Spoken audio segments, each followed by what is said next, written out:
యదా యదా హి ధర్మస్య గ్లానిర్భవతి భారత అభ్యుత్థానమధర్మస్య తదాత్మానం సృజామ్య. హాయ్ ఫ్రెండ్స్, అఖండ 2 మూవీ యొక్క విశ్లేషణను పూర్తిగా తెలుసుకుందాం. ఈ మూవీని ప్రమోట్ చేయటం కానీ ఫ్యాన్స్ అనే అభిప్రాయం కానీ మీకు చెప్పటం లేదు. ఈ మూవీ పట్ల ఎంతమంది ట్రోల్ చేశారో, ఆ ట్రోల్ చేయటం వల్ల ఈ మూవీని ఎంతవరకు డౌన్ చేయాలనే ఉద్దేశంతో ముందే చెప్పాను కదా, మన భారతదేశంపై ఎన్ని క్షుద్ర శక్తులు ప్రయత్నం చేస్తున్నాయో వాటిని మీ ముందుకు తీసుకురావాలి. ఈ సినిమాలో కేవలం మూవీ ప్రమోషన్ అయితే కాదు, మన ఛానల్లో మూవీ ప్రమోషన్లు ఏమీ ఉండవు. మన యొక్క ధర్మాన్ని, మన యొక్క ధర్మం పట్ల ఉన్నటువంటి గొప్పతనాన్ని తెలిపే సినిమాలు ఏమొచ్చినా సరే మన ఛానల్లో చూపించి వాటిని ప్రమోట్ చేద్దాం. ఎందుకనంటే మన భారతదేశంలో మన సనాతన ధర్మం అనేది గొప్పది. ఎన్నో క్రిస్టియన్ దేశాలు ఉన్నాయి, క్రిస్టియన్ దేశాలు 100 ఉన్నాయి, ముస్లిమ్స్ దేశాలు 50 ఉన్నాయి.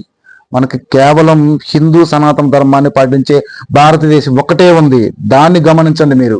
అందుకనే అటువంటి ధర్మాన్ని చూపించే మూవీస్ ఏదైనా సరే ఫ్యాన్స్ పరంగా కాకుండా మన ధర్మాన్ని, మన ధర్మం యొక్క గొప్పతనాన్ని తెలిపే మూవీని మనం హిందువులై ఉండి మనం ప్రమోట్ చేసి ఆ ధర్మం గొప్పతనాన్ని చెప్పలేకపోతే వేస్ట్ అనే భావన నాకు పూర్తిగా కలుగుతుంది. కాబట్టి ఇటువంటి వీడియోస్ మీ వరకు చేరాలని చేస్తున్నాను.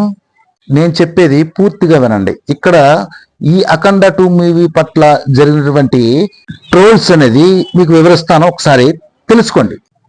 బాలయ్య బోయపాటి వారి కాంబినేషన్లో వచ్చినటువంటి అఖండ 2 మూవీ భారీ కుట్ర.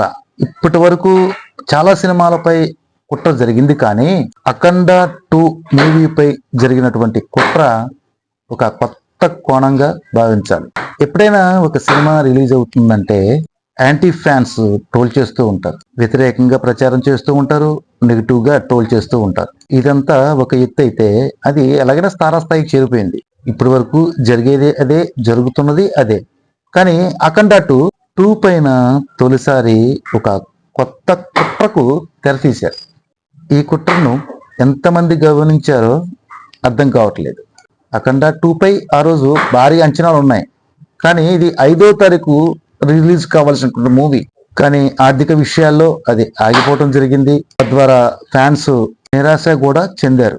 ఇన్ని సమస్యలను అధిగమించి 12వ తారీఖున రిలీజ్ అయింది. భారీ ఎత్తులో ప్రపంచవ్యాప్తంగా రిలీజ్ అయింది.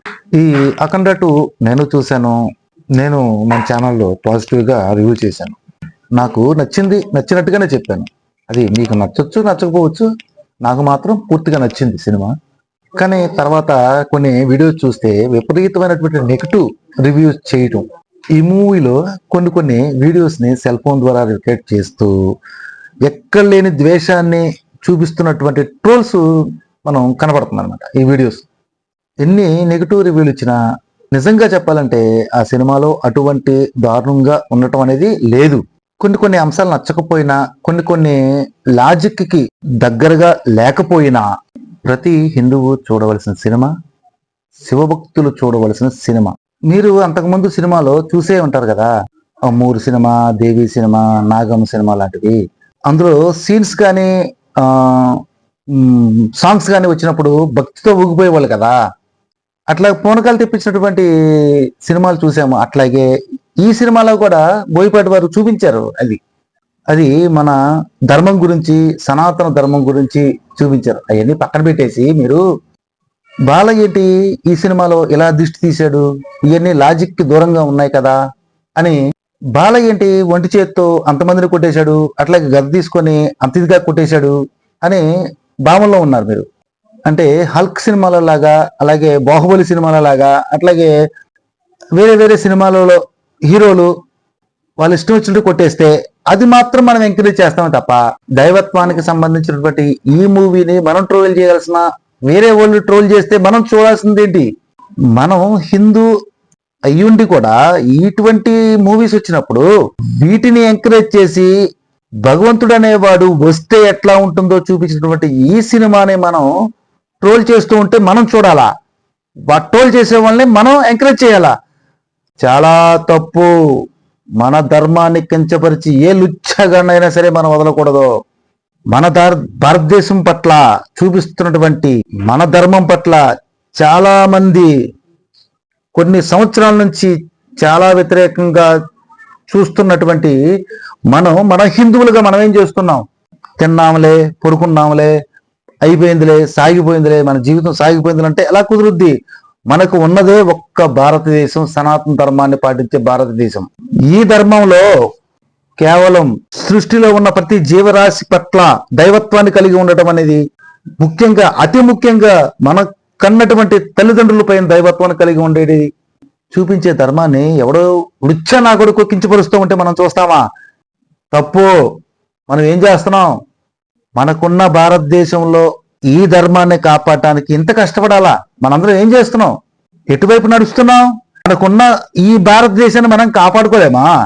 ఎందుకంటే ఇంత ఆవేశం ఎందుకు వచ్చిందంటే, నా ధర్మం పట్ల ఎవడైనా సరే ట్రోల్ చేస్తూ ఉంటే నేను చూస్తూ ఉండలేను. అది మీ వరకు తీసుకురావాలి. సరే, నెక్స్ట్ ఈ మూవీ గురించి తెలుసుకుందాం. ఇక్కడ ఈ మూవీ పట్ల సనాతన ధర్మం వ్యతిరేకులు ఎవరైతే ఉన్నారో, హిందూ ధర్మం పట్ల వ్యతిరేకులు ఎవరైతే ఉన్నారో వాళ్ళు ఎక్కువగా ట్రోల్ చేశారు. అది గమనించండి మీరు. ఈ సినిమాను కేవలం వాళ్ళే ట్రోల్ చేశారు. ఈ మూవీలో సనాతన ధర్మం యొక్క గొప్పతనాన్ని, శివతత్వం యొక్క గొప్పతనాన్ని, దేశంలో ఉన్నటువంటి ధర్మం యొక్క గొప్పతనాన్ని ఎప్పుడైతే చెప్పారో, భారతదేశం మూలం యొక్క గొప్పతనాన్ని చెప్పారు. కాబట్టి ఇటువంటి విషయాలు జనాల్లోకి వెళ్తే చాలా కష్టం అబ్బా. ఇది జనాల్లోకి వెళ్తే ఏంటి, భారతదేశం చరిత్ర, శివతత్వము, సనాతన ధర్మం యొక్క గొప్పతనము ఈ వెళితే అబ్బో మనం ఏం చేయలేము అన్న ఉద్దేశంతో దీన్ని ఏ రకంగా వ్యతిరేకరించాలి అనే ఉద్దేశంతో ట్రోల్ చేశారు. అది తెలుసుకోండి. థియేటర్కి వెళ్ళి ఈ సినిమా చూసేవాడి కూడా మనసు మార్చుకునే విధంగా ఉండాలన్న ఉద్దేశంతో ట్రోల్ చేశారు. ఇది తెలుసుకోండి. ఇది నంబర్ 1 కుట్ర ఇదే. సనాతన ధర్మం పట్ల జరిగినటువంటి తీవ్రమైన కుట్ర అన్నమాట ఇది. మన హిందూ వ్యతిరేకులు చేసినటువంటి కుట్ర ఇది. పూర్తిగా దీన్ని మనం అర్థం చేసుకోవాలి. ఎందుకంటే మన ధర్మాన్ని కించపరచడానికి చాలా మంది లుచ్చా యాదవులు బయలుదేరారు. వాళ్ళని తొక్కి నారతీయాలని ఈ సినిమా ద్వారా తెలిపినంత వరకు, తెలుసుకున్నంత వరకు మనకి ఒక గొప్ప మూవీగా మనం తెలుసుకోవాలి. మనం ఈ మూవీని అందరూ చూసే విధంగా చెప్పాలి. ఇది ఫ్యాన్స్ హీరో ఫ్యాన్స్ తప్పు. ఇటువంటి మూవీస్లో ఫ్యాన్స్ అనేది ఉండదు. నా హీరో గొప్ప అనుకున్న తప్పు. ఇది మన భారతదేశ గొప్పతనాన్ని తెలిపేటటువంటి మూవీస్ ఏ హీరో తీసినా సరే మనం ఎంకరేజ్ చేయాలి. ఇదే మనం తెలుసుకోవాల్సినటువంటి మొట్టమొదటి విషయం. కాబట్టి ఇటువంటి వీడియోస్ కానీ మీరు చూస్తున్నప్పుడు మొత్తం మన హిందూ నా ఛానల్ లాంటివే చాలా ఉన్నాయి. వాటిని మన హిందువులందరూ చూడాలి, ఎంకరేజ్ చేయాలి. ఇటువంటి లుచ్చానా కొడుకులందరూ కూడా ట్రోల్ చేస్తూ ఉంటారు. ఎందుకని? మన ధర్మాన్ని తప్పుదోవ పట్టించాలి. తద్వారానే కొన్ని దుష్ట శక్తులు మన అమాయకపు హిందువుల్ని మార్చడానికి ప్రయత్నం చేస్తున్నారు. ఇటువంటి సినిమాలు చూస్తే చెల్లవు. అందుకోసమనే ట్రోలింగ్ జరుగుతుంది. వీళ్ళందరినీ కూడా మన ధర్మాన్ని ఎవరైతే కించపరుస్తారో వాళ్ళని తరిమి కొట్టాలి. ఇటువంటి మూవీస్ మనం ఎంకరేజ్ చేయాలి. అఖండ 2 మూవీ చాలా అంటే చాలా దైవత్వాన్ని చూపించింది. ప్రతి హిందువు కూడా ఈ మూవీని చూసి ఎంకరేజ్ చేయాలి. భగవంతుడి యొక్క తత్వాన్ని, ఒకటి భగవంతుడు వచ్చి మనకేదో ఆరోగ్యం బాగోలేదు, మనకేదో కష్టాలు వచ్చినాయి, మనకేదో నష్టాలు వచ్చినాయి, వచ్చి నాకేమి చేయలేకపోతున్నాడు, నాకేమి చేయట్లేదు అనే భావన మాత్రం మీరు తొలగించుకోండి. ఎందుకంటే ఈ భావన ద్వారానే వేరే వాడు వచ్చి మీ అల్పబుద్ధిని గమనించి మతాలు మార్చడానికి ట్రై చేస్తున్నాడు. నువ్వు చేయాల్సిన కర్మను నువ్వు చెయ్యి, నీకు కావలసిన ప్రతిఫలాన్ని నేను ఇస్తానని శ్రీకృష్ణ పరమాత్ముడు చెప్పాడు. అట్లాగే తల్లిదండ్రులను దైవంతో భావించి దైవంగా కొలువమని చెప్పని తర్వాతే నేను అని చెప్పింది భగవంతుడు. అతిథి దేవో భవ, అతిథులను గాని ఇరుగు పొరుగు వారిని అందరినీ కూడా మన దైవంగా భావించి వాళ్ళకి ఏదైనా సమస్య వస్తే మనకు సాధ్యమైతేనే వాళ్ళకి వాళ్ళ కష్టాలను తీర్చాలి. సృష్టిలో ఉన్న ప్రతి జీవి పట్ల కూడా దైవత్వాన్ని కలిగి ఉండాలి. ఇదే మన సనాతన ధర్మం మనకు చేరిన గొప్పతనం. వీటిని మనం ప్రపంచవ్యాప్తంగా ప్రజ్వలిల్లేలా చేయాలని, ఇలా మనం చెయ్యాలి అంటే హిందువులందరూ కూడా ఈ ధర్మం యొక్క గొప్పతనం తెలుసుకోవాలంటే ఇటువంటి మూవీస్ తీసినటువంటి డైరెక్టర్లు కానీ, నిర్మాతలు కానీ, యాక్టర్లు కానీ వీళ్ళని ఎంకరేజ్ చేయాలంటే ఈ మూవీని మనం చూడాలి. ఇటువంటి మూవీస్ వస్తే కంపల్సరీ చూడాలి.